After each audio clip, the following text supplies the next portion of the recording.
shouting because we have some technical difficulties with the microphones. So we are all going to need to just speak up tonight. They are assuring me that the video will still pick up on our voices as long as we project. So if we could just speak up a little louder when it's our turn to talk, that would be wonderful. I would like to welcome all of you to the Grand Rapids Public Schools Board of Education meeting. Today is Monday, April 14th. We appreciate your presence at this meeting, and we respectfully request that you turn off your cell phones and refrain from clapping, cheering, or making audible comments. We invite you to make formal public comment during the designated times on either agenda items, non-agenda items, or if you wish, on both. To do so, please make sure you fill out the comment cards, which are right at the entrances, both entrances, and submit them to the board assistant over here, Julie Anderson, or one of our public safety officers. And comments are limited to 3 minutes. And also on those cards, there is a section where you mark if it's an agenda item or a non-agenda item. And there is a spot, right up at the top that asks if you are a student, because we do want students to be able to speak at the beginning of the meeting so they can get home at a decent time. I now call this meeting to order, and Trustee Rodriguez, can you take the roll, please? Yep. All right, listen up, everybody. Trustee Kilpatrick. Present. Trustee Moreno. Present. Trustee Melton. Present. Trustee Rodriguez is here. Trustee Williamson. Present. Trustee Williams. Present. Trustee Davis. Present. VP Wade is excused, and President Davis. Here. We have a forum. Do I have a motion to approve the agenda? So moved. Support. All in favor? Aye. Any opposed? Okay, agenda moves forward. And we have Dr. Lovelady Mitchell with us tonight. Dr. Roby will be here in just a moment. She's on her way, traveling from out of state. So, Dr. Lovelady, can you lead us into celebrations, please? Sure. Good evening, President Davis and distinguished board members. We have 3 celebrations tonight to present to you. I'd like to ask Director Jennifer Brock to come down. Jennifer Brock will share information on Sons of American Revolution, Sergeant Moses Adams Memorial Brochure Contest. So come on down, please.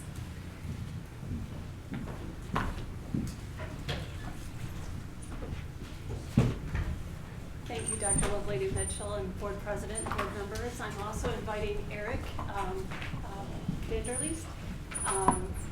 He is going to actually talk about this celebration, this awesome opportunity for scholars.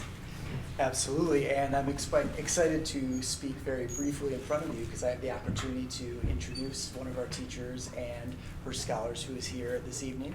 I want to briefly speak on behalf of our 3 scholar recipients, the winners of the Sons of the American Revolution Sergeant Moses Adams Memorial Brochure. One of our distinguished teachers, Mrs. Sarah Dreyer, is the teacher of Miss Bedoya at Shawmut Hills. Ms. Dreyer is a 24-year veteran of GRPS and is described as being very passionate about sharing her knowledge and her own passion for her curriculum with her scholars. We also have with us this evening Ms. Heather Lewis. Ms. Heather Lewis is the teacher of Miss Dean and Mr. Harriet Javi at CA Frost. And Ms. Lewis is described as being a very dedicated veteran teacher as well, who is best known for her innovative lessons and, providing a safe and welcoming environment for all the scholars inside of her classroom. On behalf of Mrs. Dreyer, I'd like to congratulate her scholar Beatrice G. Bedoya for her 3rd place award and a recognition that she earned for being an outstanding applicant. And I'd also like to invite Ms. Heather Lewis forward so that she can speak on behalf of her scholars. And if I could please, Ms. Lewis, would you mind coming?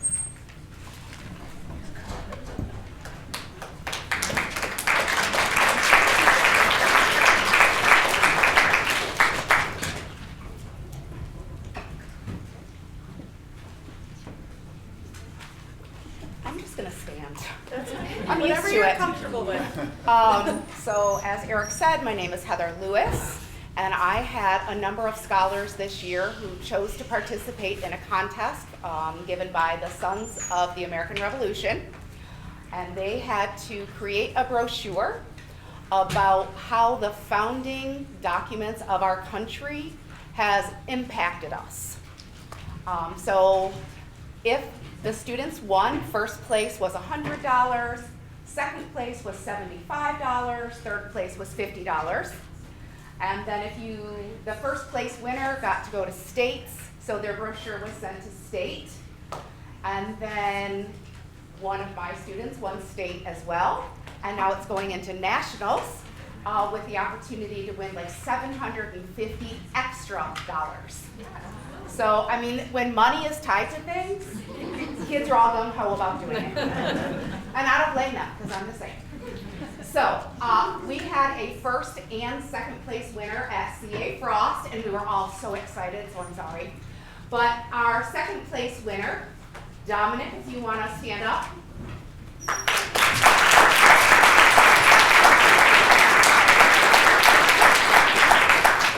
Dominic's brochure was amazing. We did not bring it because I didn't realize I should have.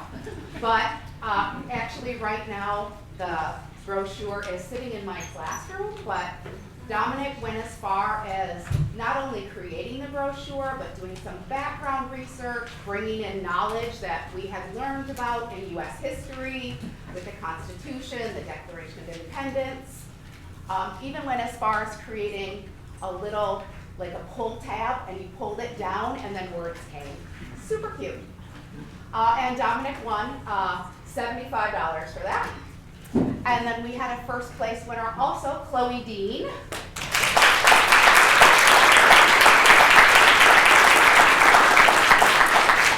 And Chloe's was also amazing, so amazing that it won first place and $100, and then it won the state of Michigan, worth $250, so she's already earned $350 from this. And we're looking forward to seeing if she wins nationals. So.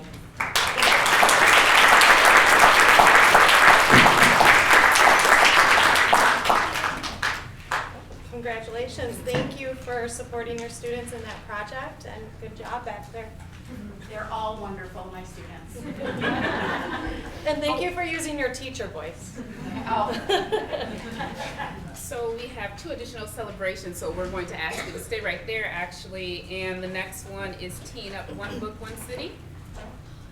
Yes, so we have Nan, who is our ELA supervisor. She's going to come down and she's going to talk about the excellent work that was done around One Book, One City.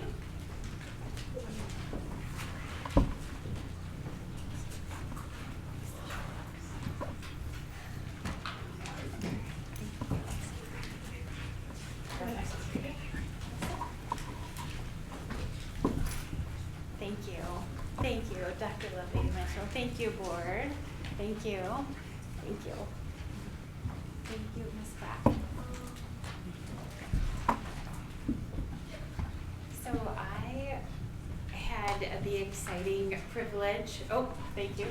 I had the exciting privilege of partnering again with the Grand Rapids Public Library in the One Book, One City project, which was an amazing partnership, and I have guests here to share with us tonight. But first, I'll make a quick connection to our priority scholar outcomes of engaging in literacy proficiency, reducing the academic disparities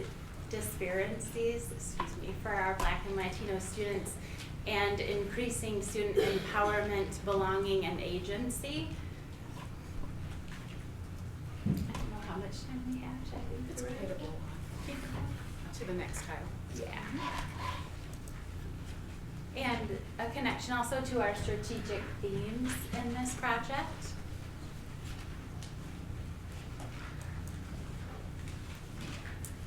And today with us we have Erin Hart from the Grand Rapids Public Library to share with us tonight. So Erin, go ahead. Yeah, I was going to lean into the mic, but it's still not working. So, all right. So yeah, thank you for having me. The library has been partnering with GRPS in this program for over a decade. And it's really, really unique, I would say, as a program. Not just, a lot of places do these sort of one book, one community things, but to do it fully integrated with the schools, to have every single fifth grader, 62 classes, reading the same book, they're all experiencing the same author talk. That's amazing, and it's a reach that we would not be able to get on our own with the library. So it's really great that we're able to partner with the schools, bring this book, bring this sort of celebration to the kids, and every year it's just amazing to see the work the students do. On our end at the library, we get to see the excitement from everyone. Frequently we'll have kids come in like 6th or 7th grade, and they'll see a book that was a previous One Book, One City book, and they'll be like, oh yeah, I met that author. And it's a really lovely shared experience to be able to have. So we're always excited to do it. Love that this partnership continues.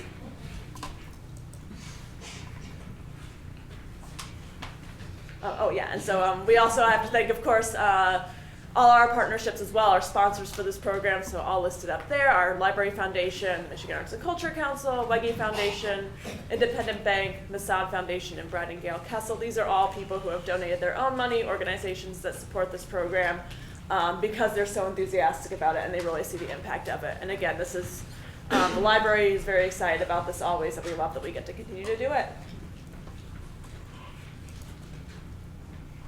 Yeah, this year we had the book that was chosen by Varian Johnson, and the title is Playing the Cards That You're Dealt, and we have over 1,225 students, scholars reading the story, and as Erin mentioned, it's 62 classrooms throughout the district, and we had over 1,400 blog posts that were all related to the story, and we had an amazing connection with the students and the scholars throughout the district.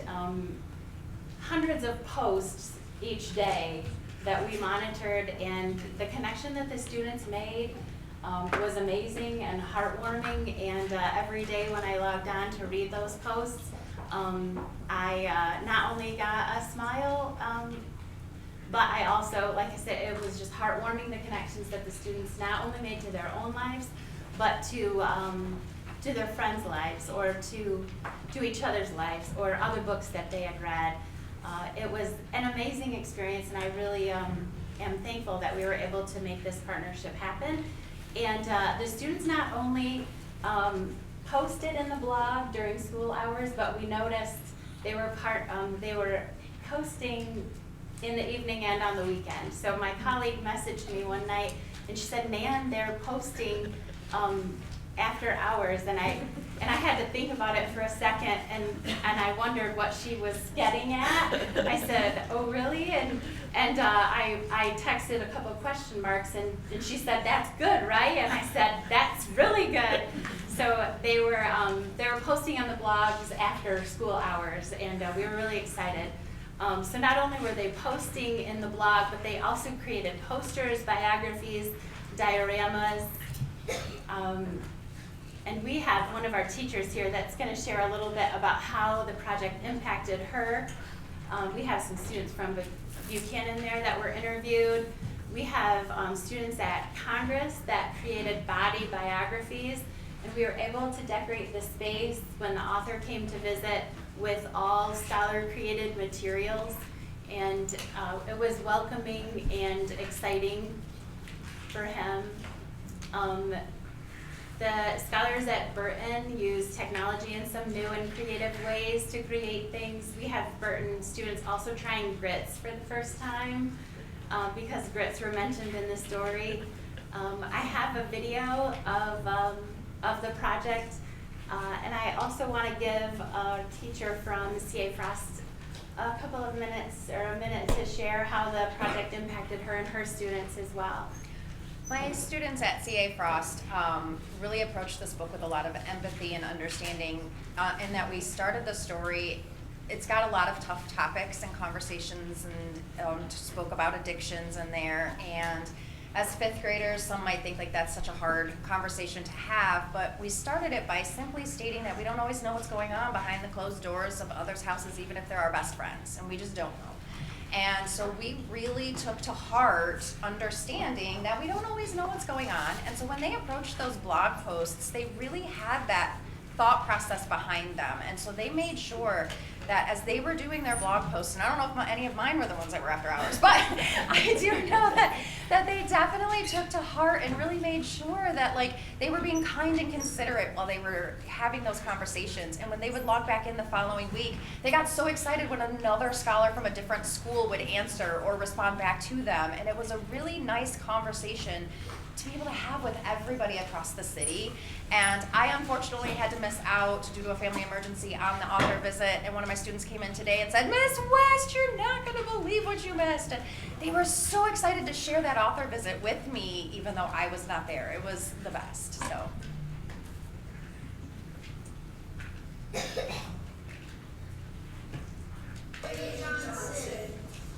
I think that it's a really good book, and maybe one of my favorites, because it is so deep, and the author makes it so like people can understand this, people know, because it has happened to them before.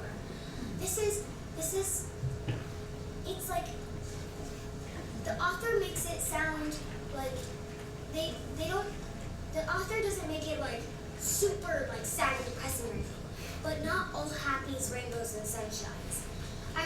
This book relates to me and so many others that I know really well. So I think this is a magnificent book. My favorite part of playing Cards Are Dealt is like when Shirley, Terrence, Jamal, and Ann all play spades. I just think that Mr. Johnson describes like each round / book of the game of spades so vividly. It feels like I'm inside that game, like I am playing the game with them.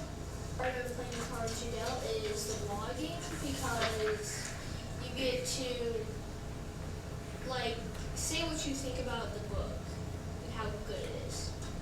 I think he said playing the Cards Are Dealt as in dealing with your life and kind of just playing it out and doing your best to play fairly. I think the author chose that title for playing Cards Are Dealt is because you gotta deal with it. You gotta do stuff in your life or your family. And so I think the reason the author chose his title is because I think it means like you have to deal with the things you're given, or like anything that happens, and not you can rather be the bigger person or somebody that doesn't want to get involved. I think I'm a good friend, but I can sometimes not be a very good friend because I can mess up sometimes and be mean, and sometimes I make fun of them without realizing that I've really hurt them.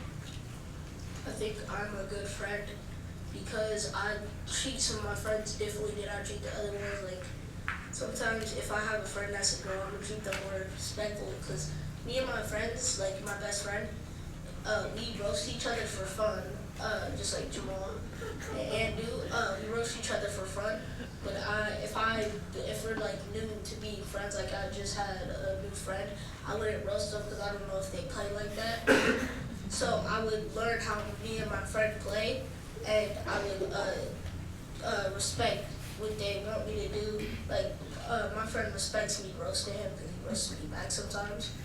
But if one of my friends don't want me to roast them, then I'd be like, okay.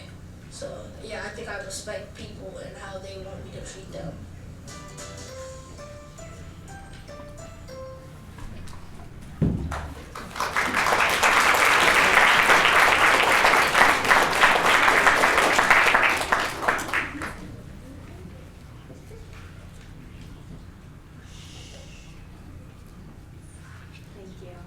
And I have a fifth grader this year, and I know all about this book. She loved the project, but I just thought it'd be fun to highlight that card project that they made when they were all. That was on the author day, correct? Yeah. Can you just share a little bit about that? Yeah.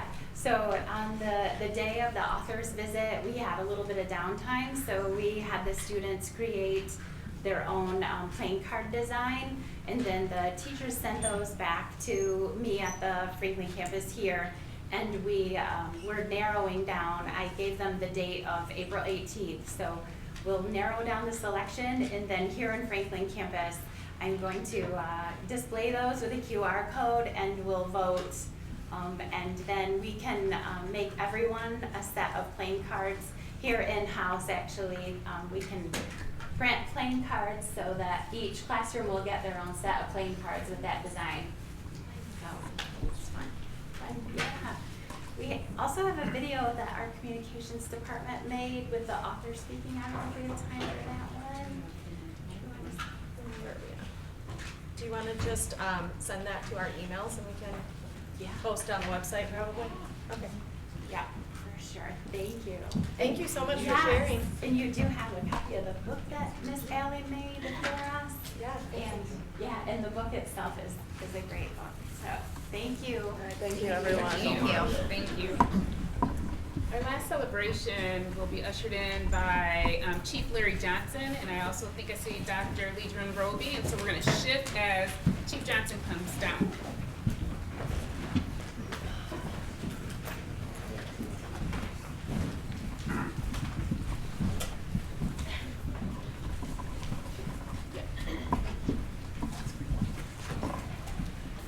Good evening, President Davis, Dr. Mitchell, Dr. Roby, other distinguished board members.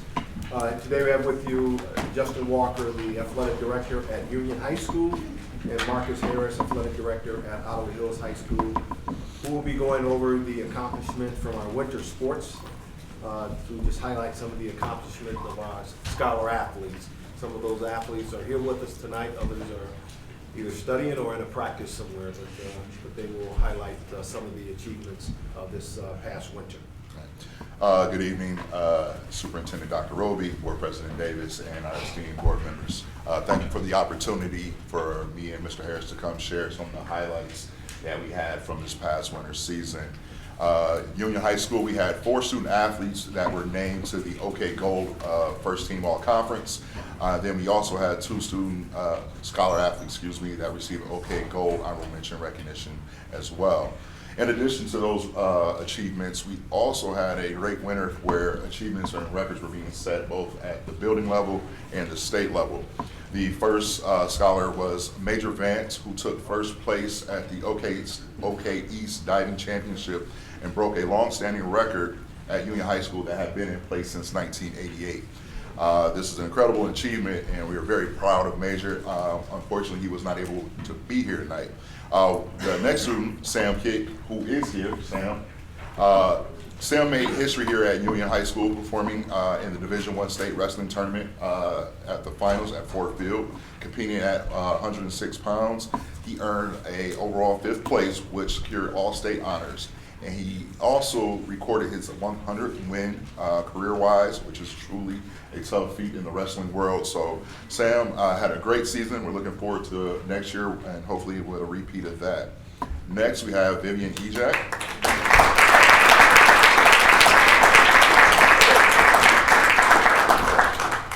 Vivian is now a current record holder of 2 major records, one being both at Union and with the state of Michigan. Last season, Vivian recorded 15 blocks in 1 game, which was a Union record, as well as secured her name on the state record board. And then this past season, again, Vivian decided to add her name to the record books again against Kelloggsville, where she recorded 27 rebounds in 1 game, adding her name again to the record books, both for Union High School and the state. We are incredibly proud of Vivian in her achievement in basketball. So for 2 records at the state and the high school level, we are very appreciative of her hard work. So thank you. We are incredibly proud of our scholar athletes in the Union Athletic Program, but we know that we could not do it without the support of our staff and our board that supports our athletic departments. And you all show up to events, our kids notice, and they appreciate it, our families notice and appreciate it as well.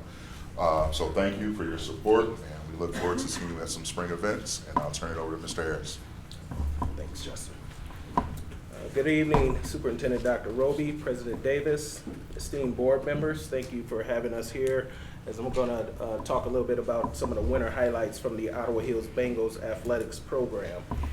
We compete in the OK White League, and so during the winter season we had 10 all-conference athletes and 1 honorable mention that encompasses everything from bowling, boys and girls basketball, and also boys swimming. Our boys swim team had another successful season, which they went 5-1 in dual meets, and so they ended up finishing second place in the conference. We had conference champions of Armando Huner in the 200 free and Wyatt Jaquez in the 500 free, and then also our 400 free relay team were conference champions. We had 6 all-conference swimmers, Wyatt Jaquez, Ewan Jaquez, Armando Huner, Ruben Overman, Tristan Stott, and Christian Ramos. We also had 3 regional divers that qualified for regionals with Isaiah Battle, Juan Villa, and Christian Ramos. And also we had several state qualifiers in swimming as well that represented the 200 free, 100 fly, also the 500 free, and then the 200 free relay and the 400 free relay as well that competed at the state level. Also, for our boys swim team, we had academic all-state and academic all-American athletes who were Armando Huner, Ruben Overman, and Ram Reedy, and Noah Stittler. They also earned a bronze level from the NISCA scholar team with a GPA, a team GPA of 3.293. And so that's the National Interscholastic Swim Coaches Association, in which they won that national award as well. Girls basketball enjoyed its most successful season in about 14 years. A lot of that had to do with Samaje Robinson. She's a senior. You may have heard of her. She's been in a MLive quite a few times. Samaje was voted MLive Player of the Week. She was also nominated, also on the ballot for MLive Player of the Week 5 times during the winter sports season. She was selected honorable mention for the Grand Rapids Area Dream Team for girls basketball. She'll be attending college for track and basketball at a college to be determined. Samaje Robertson and Gianna Latamato Fisher also was awarded the BCAM, Basketball Coaches Association of Michigan, for the Outstanding Student Athlete Award for having a 4.0 GPA and participating in basketball for 4 years. The girls basketball team, like I said, had its most successful season in 14 years, and our coach, Emily Gussert, she was a candidate for Regional Coach of the Year through BCAM as well. Our bowling team made significant progress this year, which we had 17 bowlers on the roster, finished 7th place in the bowling regionals, and we had 2 all-conference teams, and we got a young team, and everyone will be coming back next year. So our coach is very excited for the bowling team next season. So thank you again for having us here. Appreciate for what all the things that you do to support Ottawa Hills Athletics and Union Athletics, and look forward to a great spring season. Thank you.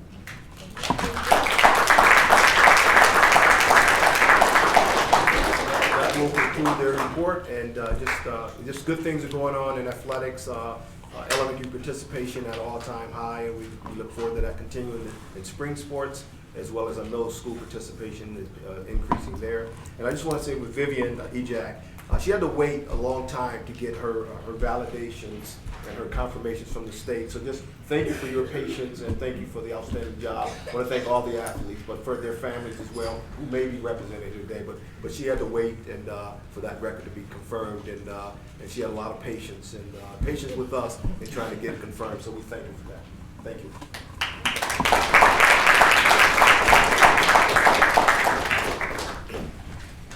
Okay, we will move forward with the report of the student representatives. Can I start with Alethea, please? Try to speak up as much as you can.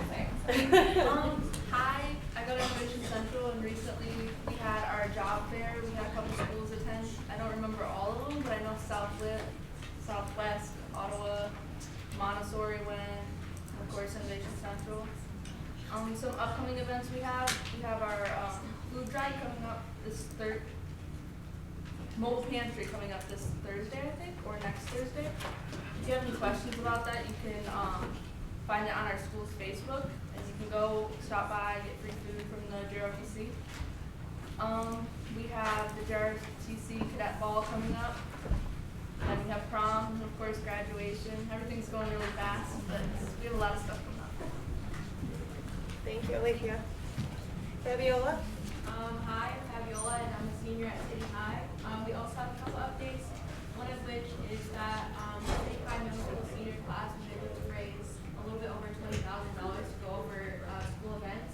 One of which is a senior class trip. We're going to be going to Chicago and later Six Flags, so it took a lot of work to be able to raise that much money, so that's something we're proud of. Another thing is we also have prom, so it's at Thousand Oaks Golf Club on Friday, April 25th.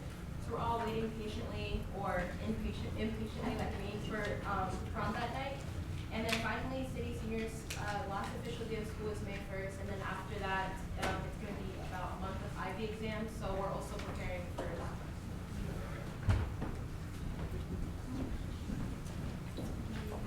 Thank you.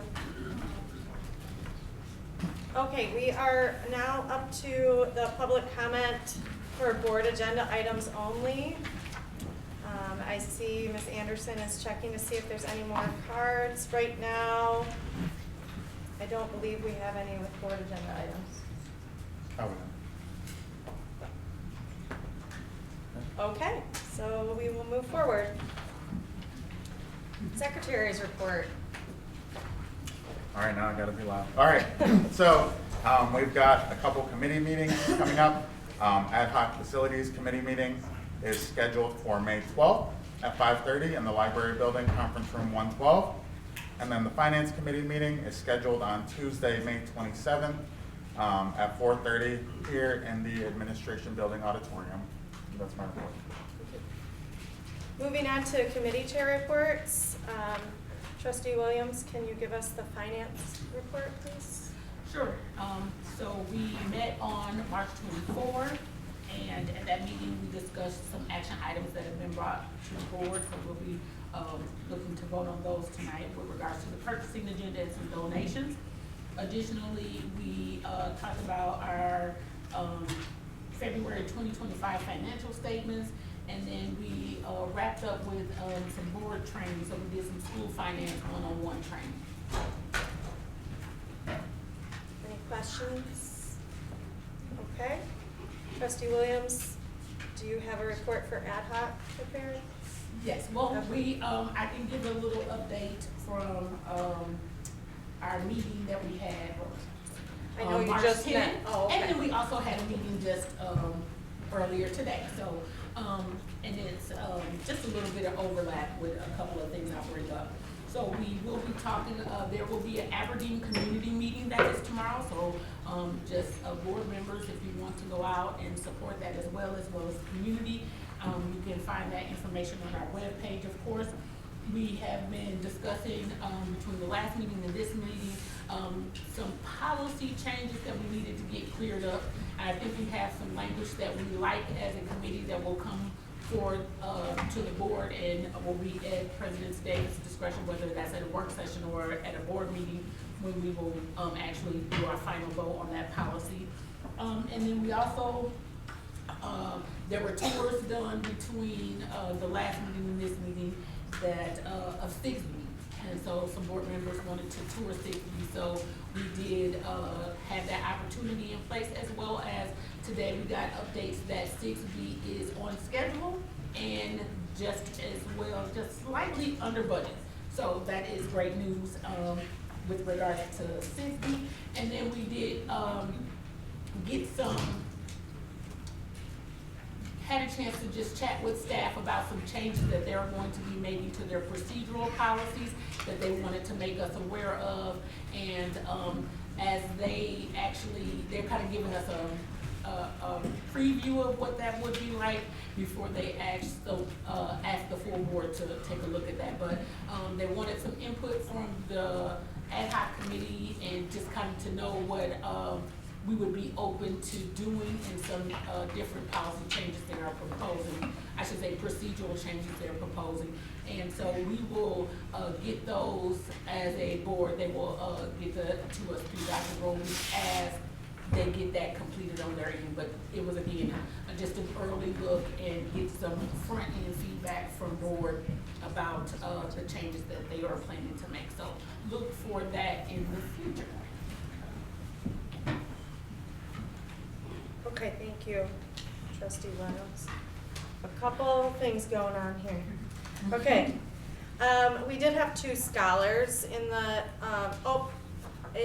that's my fault. They did check the right box. So I'm gonna go back to public comment to get those scholars. So, Trustee Rodriguez, can you read about the public comment for us? Absolutely. Thank you. All right, during public comment, individuals will be invited one at a time to the podium to address the board. Before beginning your comment, please state your full name. At the time, we'll start the timer, allowing each individual 3 minutes to make their comment. You will need to complete your comment time upon being notified that the 3 minutes have passed. Again, the timer is right behind Trustee Moreno. Board members do not respond to public comment.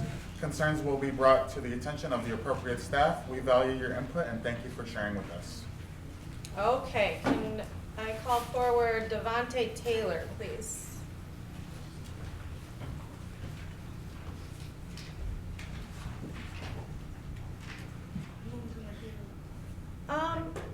Wherever you feel comfortable, since the mics aren't working, there you go.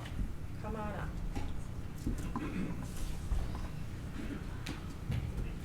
And that isn't gonna work, so you don't even have to. Speak nice and loud.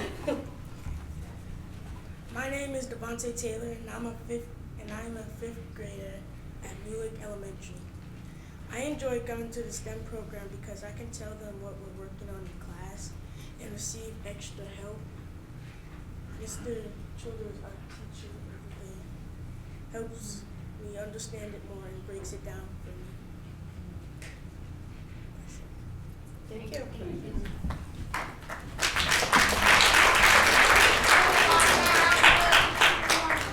And Samarli Lowe.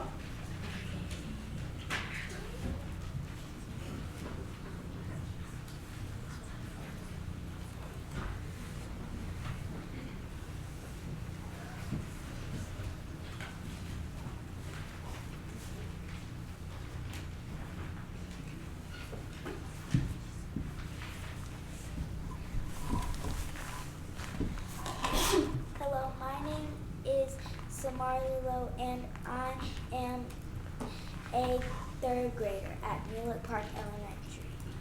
I love the Kids Count program because it is fun, and I get to learn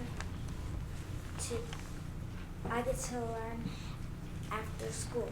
Also, it helps me with the math and science. Yes. Thank you.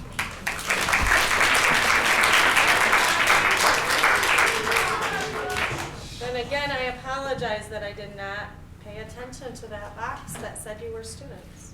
I'm glad somebody caught that. Okay, we will move forward now to the GRPS Foundation report.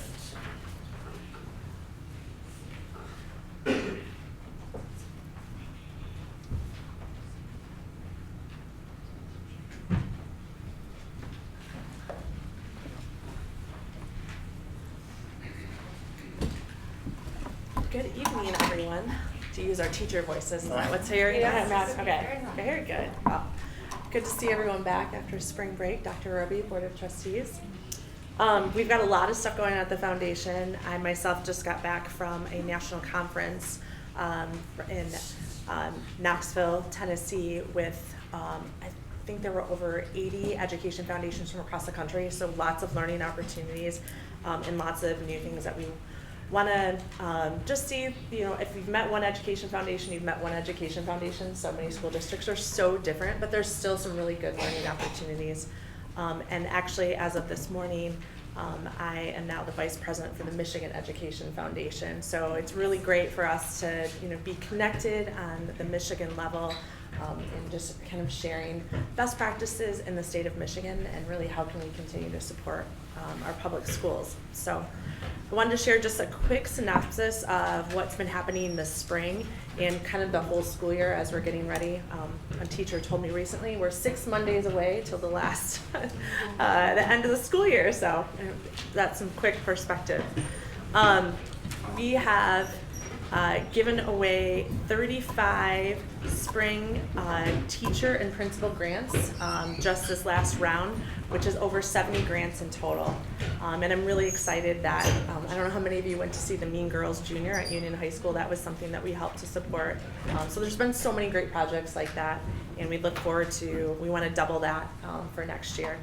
So it's been over $50,000 that we've granted to teachers and principals this year. Stephanie, was that through a teacher grant, the It was. musical? Yeah, Okay. yeah, Cool. yep, it was. And we'll actually be celebrating with those students on Thursday. We're gonna go in and bring some treats and just tell them that they did such a great job, so. We actually this week, we're purchasing a piano lab for the Alger Middle School, which will then be transferring over to Ottawa Hills, which is a brand new, great program. We're very excited to fund that. As well as we purchased a timpani for Grand Rapids Montessori and Innovation Central to round out their musical instrument program. So we're also organizing 4 playground beautification projects with community partners, and we put it out to all the principals and said, are you interested in us coming out and just cleaning up playgrounds and redoing hopscotches and some of that stuff? And I think within an hour we had 8 principals apply. So I'm like, okay, great. We're really excited about doing that. So. Last thing to share, we're 6 weeks away from Mindshare. That's the largest fundraiser that we do. We've raised over $100,000 in sponsorships so far. We expect that event to bring in about $250,000, which obviously goes back into our programs. So we'll be doing some strategic planning refresh this summer. In the past, we've invited Board of Education members to join us. We always want to look at what else can we be doing. And a couple of things that we're considering is inviting one of our teachers of the year to be an advisor for our board going forward, as well as looking at how is our student representation for the foundation board, even through our grant making as well. So that is my report for tonight. Thank you. Any questions, board members? Thank you for all of that. Okay, next on our agenda is the superintendent's report. Dr. Roby? Nope. No. You have conference report out from the National Association of School Boards with Trustee Milton, and then I can kind of point too. I would be punting as well. Oh, okay. Do you want me to start? Yeah. So over spring break, we had the opportunity to attend the National School Board Association conference that was held in Atlanta, Georgia. And this is school board members as well as superintendents and district level leadership from across the nation coming together around various topics. And so some of the kind of things that were the highlights or the things that that we were able to see in many of the strands of the different presentations that we went to is things around, of course, improved communications between board and constituents, between board and superintendent, between board and board members. Also, kind of the political climate that we are currently in, and how does governance impact that, and how our board members kind of staying to make sure that they're staying abreast with some of those issues that are impacting their school systems, and then also making sure there's outreach to community. Other kind of topics that rose to the top of the list, I think, included also engagement overall, like your community, and how do you continue to kind of be creative in community engagement. But there's also things like with special education and the laws around that, as well as the kind of after effects of COVID and other kind of items. What was really interesting at this conference, we had the opportunity, and I'm not going to recall her name, to meet with a a para-Olympiad who had gone through college and had an experience of, she had given her time to the military shortly after 9/11 and had gone, to Baghdad and some other places. And during her first maybe 2 months there, her leg was blown off during just being in that country at the time. And just her grit and her determination that she's run marathons, and she's competed, I think, in 4 different Olympics since that time, as well as kind of Iron Woman. They call it Iron Man, but I'm gonna say Iron Woman because she clearly was that. And I don't remember, Trustee Melton, if you remember her name off the top. She has a book, Yeah. and it was just listening to her story and how she did not give up. And it's like, to have something like that so tragically happen, and how you recreate and find your purpose through tragedy. And I thought that was kind of phenomenal. Other? Yeah, I didn't write down her name either. Yeah, I took the opportunity to go to all the board governance sessions that I could. Just was really inspired. One of the things that stuck out to me was this concept that we, as the board together, are the stewards of one of the most significant pools of public resources in our country. And that the working out of democracy right here in this room is one of the most transformative things we can do. So I was just really encouraged by that. And then the time, and so I have lots of notes and some things I'll pass on to you guys. But the session ended, I thought this was funny, with Kevin Bacon, who's not even an educator, but he was really inspiring and talked about how when kids are making art, they're not making trouble. I love that concept of just like, not because I worry about the trouble, but because I love tapping into who kids are. And that concept was really just brought forth by some fun songs and things like that. But just talking about the importance of creativity and the arts in our programming, and how often that's quick to get cut, and in this kind of new era of education, to make sure that we're guardians of those things. So just an exciting time to be part of an educational system, and grateful for that opportunity. Questions? Okay. Superintendent. Yes, superintendent's report. All right, so good evening, everybody. I hope that everyone has had a opportunity to recharge over the last week and a day, and you're ready for that last stretch. It's and I'll use kind of a marathon, since we were just talking about the Para-Olympiad. It's like that, we're at mile 21, 22, where you can see kind of the home stretch, and this is probably one of the most exciting times as our scholar representatives were talking about the many things that are taking place at their schools, wrapping up that senior year, as well as prom and all of those kind of fun celebrations. And so we are doing similar, and again, just wanting and hoping that our school year, because it's been a great year, but it continues kind of with that energy as we want to finish strong and to get to June. Our first report actually is related to our certified enrollment from our spring count, and I'm going to ask Director Rodney Lewis to come up and to provide an overview of that student enrollment count day.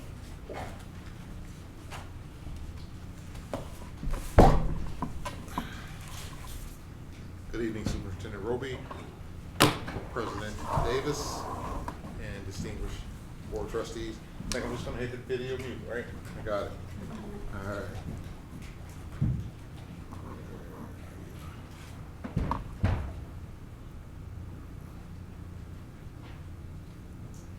So I want to share with you guys the spring enrollment data that we had from this past spring count. Connected to strategic theme number 6, creating a culture of trust, collaboration, and stewardship. So kind of going to outline the process that we go through in Student Data Services to support this process with the buildings. Knowing that we have some new board members, we went through this process in the fall as well as last year.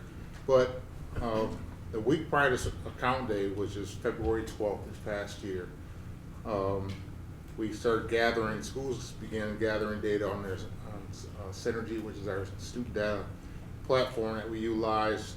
They put various reports, general collection reports, things of that nature. And then we have spring count, again, which was February 12th. So we want to ensure on that day that all students are in their seats, learning, not on field trips for the most part. We want to make sure everybody's there. Those kids that are not there, we want to make sure we get everyone excused, as many as possible. And then we have a process that we go through that is called a 10-day rule and a 30-day rule, and I'll explain that a little bit more shortly. But on February 14th, building level personnel, they began to look at their count day absent reports, which kind of highlights the kids that were out on February 12th, and then they look at the dates when they may have returned or may not have returned. Those students that they have some challenges with that they haven't seen a return on, they begin to make phone calls and try to track these kids, get them back into the building. A little bit more difficult with secondary schools because we're managing classes 1 through 6 or 1 through 8 versus all-day buildings such as elementaries. And then so on February 21st, buildings received their count day packets from SDS, and they began to look at their general collections again and see who should remain on the list or who should come off the list. And then February 28th, we have the 10-day rule. So the 10-day rule applies to anyone that was absent and was unexcused. They have 10 days to get back into the buildings and get their attendance taken, and they must be present. So for high schools or middle schools, they have to come back in every class that they miss, not just that day. March 14th is the 30-day rule, so all kids that were out, excused, absent but excused, they have to be back within 30 days, and the same as the 10-day rule. They have to make sure that they attend all courses that they have scheduled. And then final count day packets are due back from the buildings to student data services on March 21st. And from there, we start beginning the initial certification process. That process begins on March 19th. So all data gets uploaded to, we call it CEPI, which is the Center for Performance and Information. And then the final site that we actually do the final certification is on CEPI, but that's a week later on March 26th. And so everything gets transmitted, uploaded to the CEPI site, and we also have to deliver, hand deliver packets to the ISD auditors as well. And the ISD auditors begins the process of looking at our data and beginning the desk audit process. And then there's a 45-day rule that's extended for kids that may have been suspended for some very serious violations. So our spring count data, our number was 13,429.12, and that's full-time equivalent, which is, we call it FTE. So this is not actual head count. Head count is all the kids that are enrolled in the school. FTE are the students that are enrolled, but they may not be full-time students, such as a kid that may have a class with GRCC and dual enrollment. They're not going to count a full 1.0, or a kid that may be a kindergarten kid that may not go all day, but they go half day, so they get 0.5 versus 1.0. So that's kind of how they equate the full-time FTE. And again, what I said, next step for auditors, once they get these packets back from us and get everything uploaded, they begin a desk audit. So in the fall, they do a field audit where they actually come out to random buildings and do all the attendance work at the building, have a conversation with the building staff. In the spring, it's more geared towards, okay, we send the data to them and they sit at their desk and they review the packets that we submit to them. And then they give a final adjustment number that typically in the spring comes sometime in July. Any questions? I have a few. What is it, are all of these state mandates, or are there things in there that we are doing above and beyond or separate from what's state mandated? The process is state mandated, so you get a lot of different audit forms that you have to submit, and they have to go back to the ISD auditor as well as SEPI. Okay. So SEPI just needs a number, the ISD auditors needs the full packet so they can look across the board and do their audits. So nothing in that timeline is us doing separate from what No. state mandate is. And then with the 10-day rules, what is the purpose of that? If a student's not there on count day, but they're recorded within that 10-day rule or whatever other day rule, does that then count towards our count with the state? So if they're back within the 10 days, we get counted a full FTE for that kid. If they don't come back, they don't get counted for that day. If they're elementary kid, like or a secondary kid, it would be if they came back for 3 classes, they get credit for those 3 classes. Yeah. But if they miss the other 3, they don't get credit. So it's like a makeup, basically. Yeah. Okay. How do the FTEs affect our funding and whatnot from the state? So spring count is 10% funding for next year.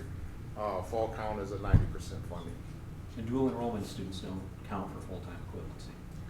They have a prorated percentage. Okay. Yeah. Interesting. Okay, thank you. Yep.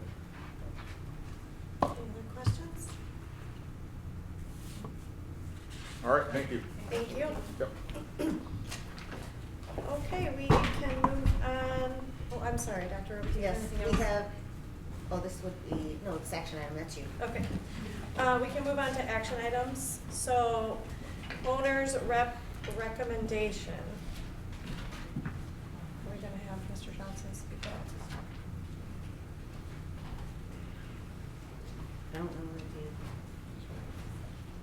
So, if you recall, last month, we had a conversation and there was a presentation around owner's representation. Mr. Johnson, are you able to just give an overview of the owner's rep conversation? I know that last month, Mr. Smart provided an overview, but just kind of as a refresh of what the process was.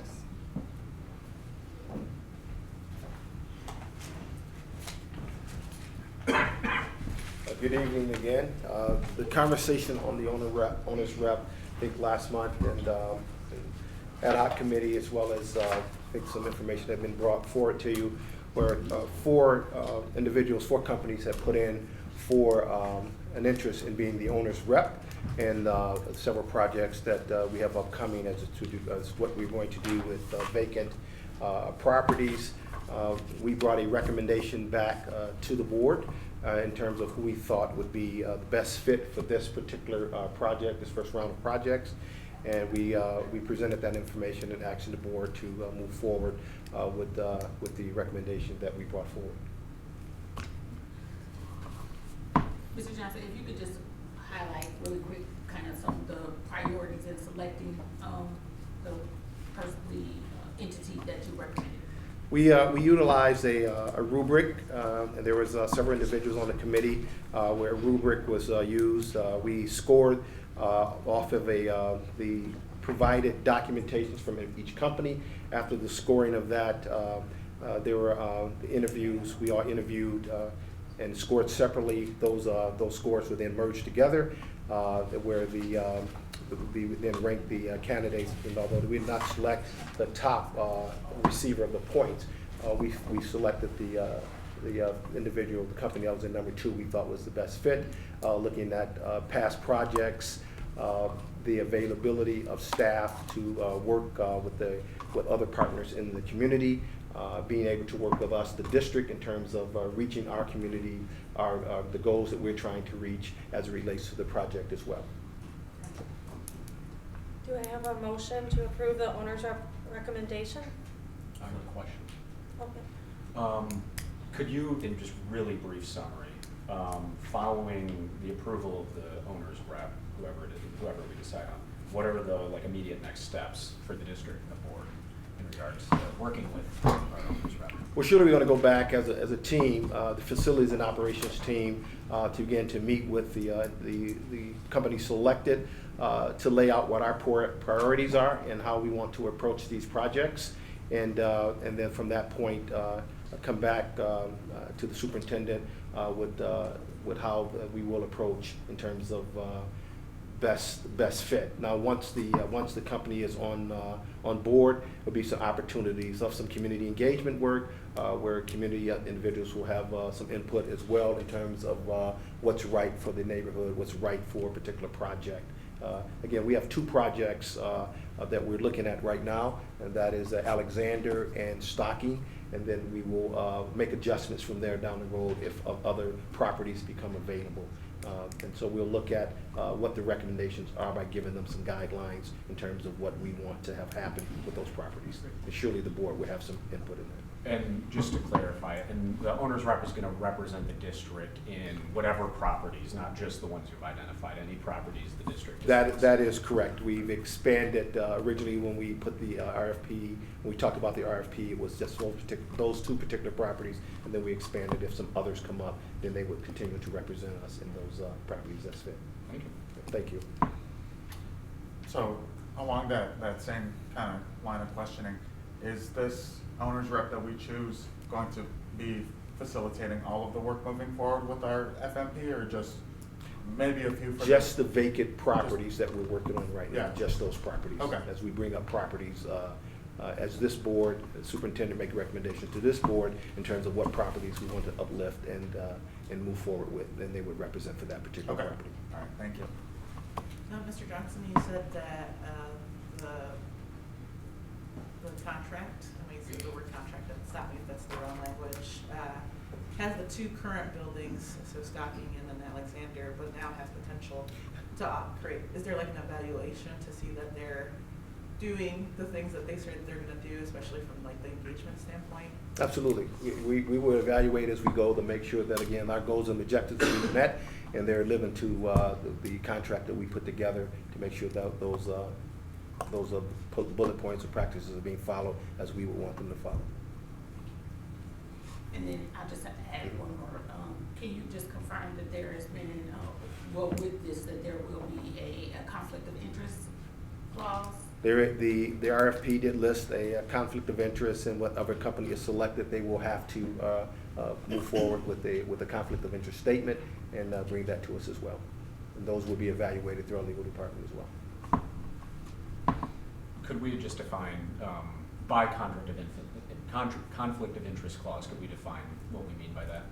I think Thomas is here, he can help me give you the legal term of that, but because I'm not a lawyer. But if there's a conflict with the company that would have a direct impact on this project or any projects moving forward, it is our hope that that company will reveal what that conflict is. So we as a board have an opportunity, you as a board have an opportunity to evaluate to see if it's in the best interest to move forward with that particular company on that project. Okay. Yep. All right. Perfect. I got a C plus. I do have one final question. I'm so sorry. And I apologize because I missed the larger conversation at the last meeting we had about this. But so when we vote, this is my first time. I'm sure many of our first times, voting on a owner's rep. Is the RFP process, right? They've said, okay, they've seen the RFP and they are positive that they can kind of fulfill our needs. Is that going to be different than from a contract that we get into with this company? And then do we have to also, I guess, vote on that as well? No, is the RFP, it's all one and the same? It's all one and the same. We're bringing them, we have brought them on board saying that they will meet the needs that we have now and moving forward with additional projects if we so desire. Okay.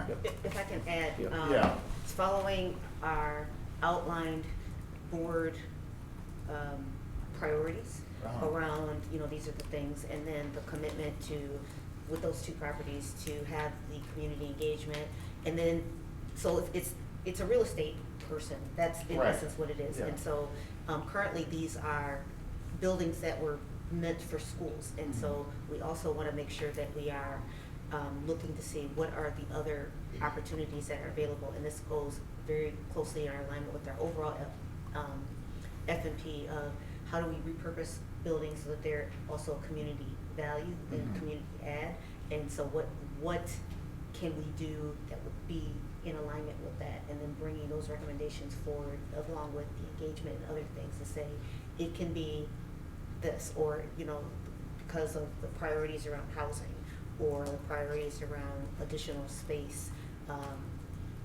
with community kind of space. This is what we're recommending, and this is what the price point might be for that, to give, and just as a suggestion.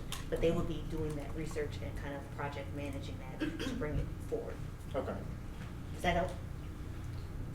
I feel like you're asking, are we approving that we use this company or the contract? Or is it one and the same? Yes, that is more what I'm asking. I understand the RFP process a little bit. No, it's okay. Because I'm just confused. Yeah, are we voting on the company and then saying, all right, and now we're going to, now GRPS is going to finalize the contract and then do that? Yes. Oh, okay, So okay. that's what it is. Perfect. We, again, this is, after the RFP, we have to decide which of these companies to go with, and then once we've done that, there will be, some fine tuning in the contract of what actual work will be done, and then that is what they will, and some legal ease, like what if they're not meeting what we need, and stuff like that, termination of contract, all that stuff will be in there, and what our outcomes that we're expecting from them as well. That stuff will be in the actual contract. Okay. But the RFP and what we're voting on tonight is indeed the opportunity to go with, to start that conversation with the company from their recommendation. Right. Perfect. All right. Yep, that's what I was looking for. Thank you so much. Thank you, everybody. Does anyone feel comfortable to give a motion to approve the owner's recommendation? Motion. Support. Okay, all in favor say aye. Aye. Any opposed? Okay. Thank you. Thank you. Next up is our purchasing agenda. Are there any questions? Do I have a motion to approve the purchasing agenda? So moved. Second. What was that?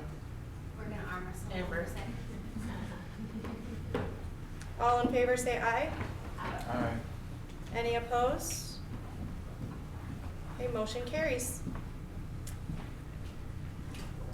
Next up on our agenda is the consent agenda grouping. Do I have a motion to approve the consent agenda? So moved. All in favor say aye. Aye. Any opposed? Motion carries. Okay, moving on to discussion items, board president announcements. Just a couple of things. I tried to make sure all of you knew before we started the meeting, but these green sticky notes are our parking lot notes. So you can feel free to fill those out with things that aren't on the agenda that come to mind, so that we don't deter from our conversation and getting things done, and then just bring them to me before you leave. And I'll gather those together and make sure we address those at some point. For those of you in the audience, that was one of our trustees' ideas, and we're hoping to just kind of move our meetings forward in a more successful way and not get off track.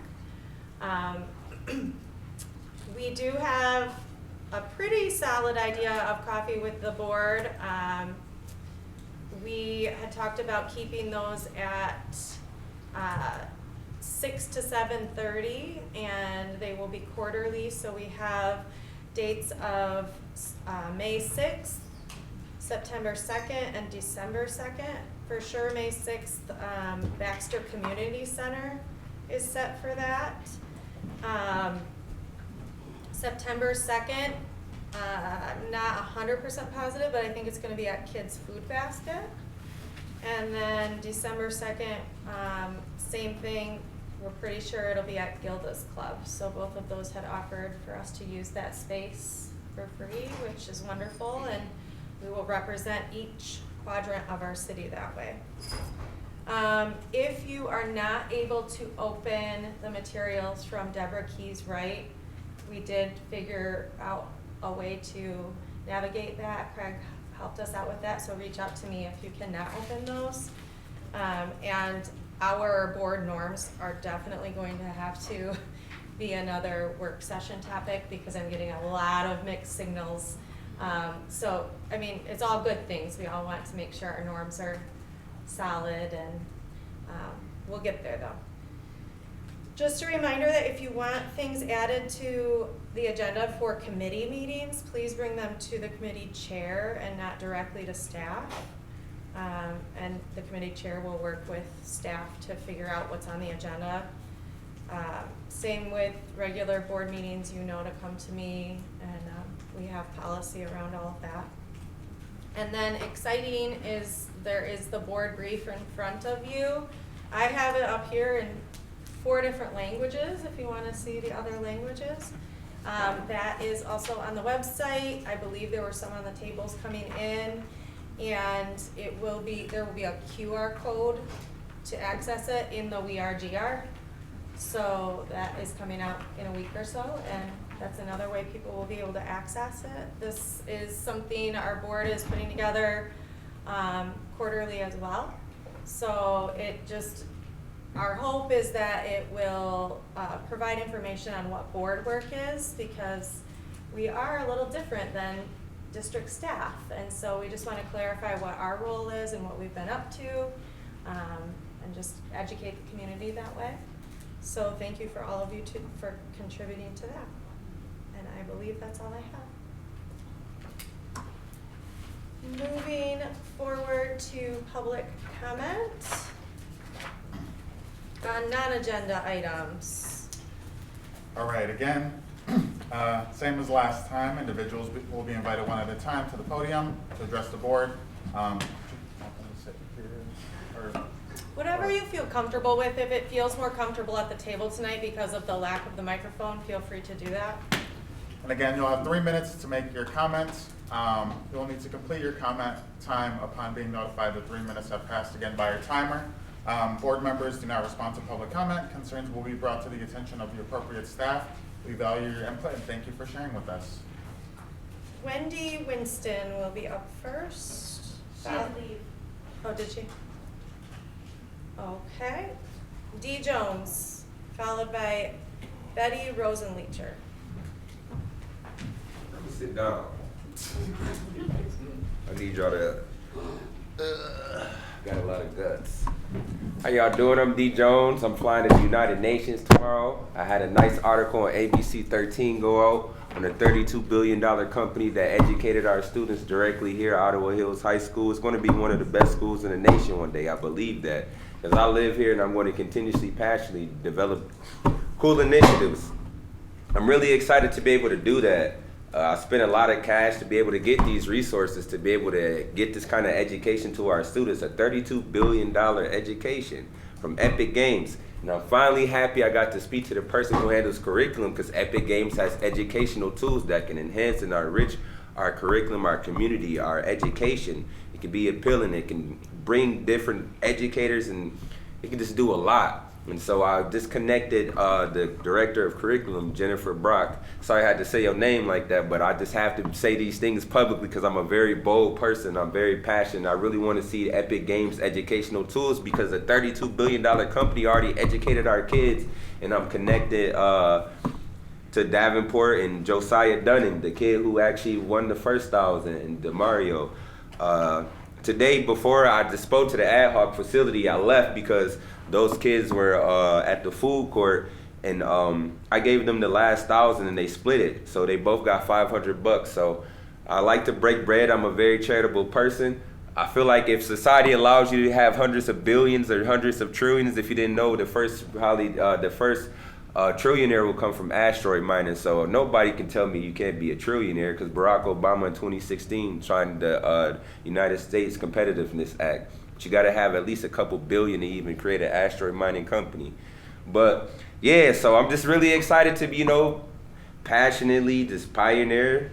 It just feels unreal, like the Unreal Engine. It feels unreal to be able to do this for my community. How all the time and energy I spend into this. The only thing what I have to work on is our communication, because I was grinding so hard trying to put all of this stuff together. I'm one person that did all of this by myself, the business side and everything. I do this all alone.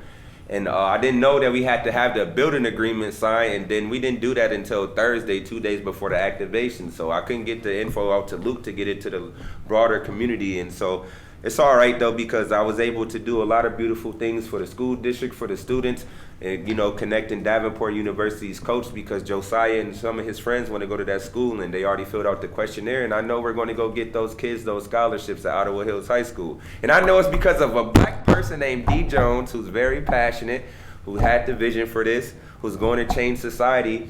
193 countries, the United Nations. I'm going to be a billionaire one day, potentially a trillionaire. Thank you, y'all.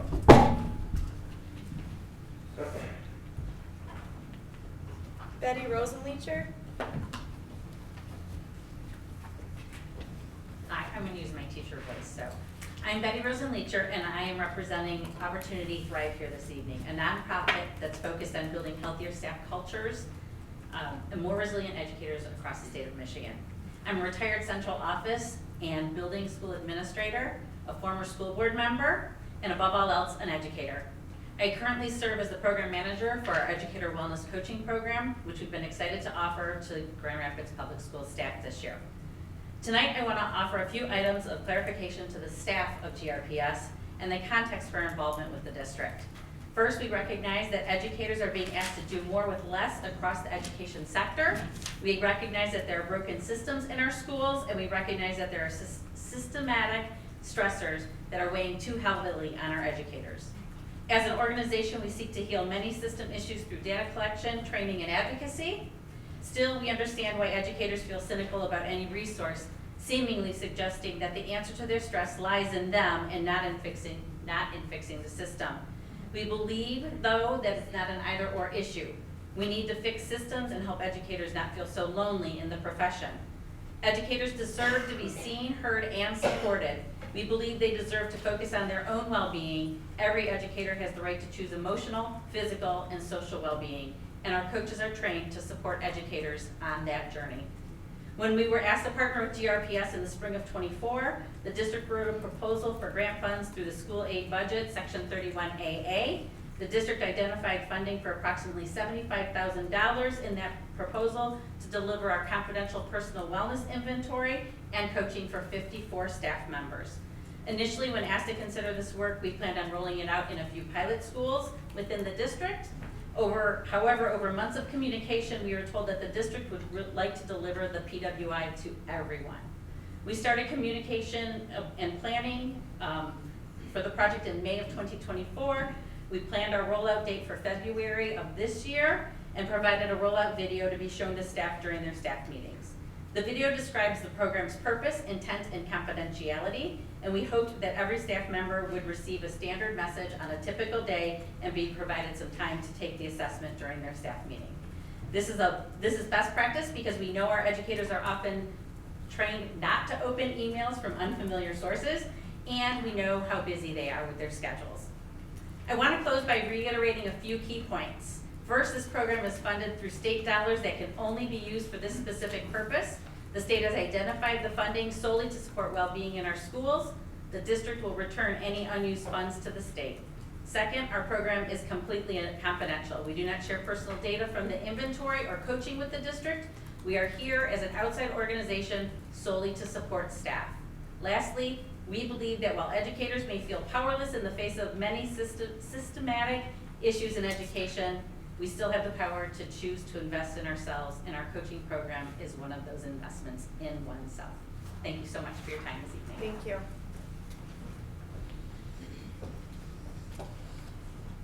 Okay. Superintendent's comments. Just a reminder to all, part of our spring kind of activities, we are starting our school art fair. It will be opening up April 25th. Next Tuesday. I want to say that's the 25th-ish.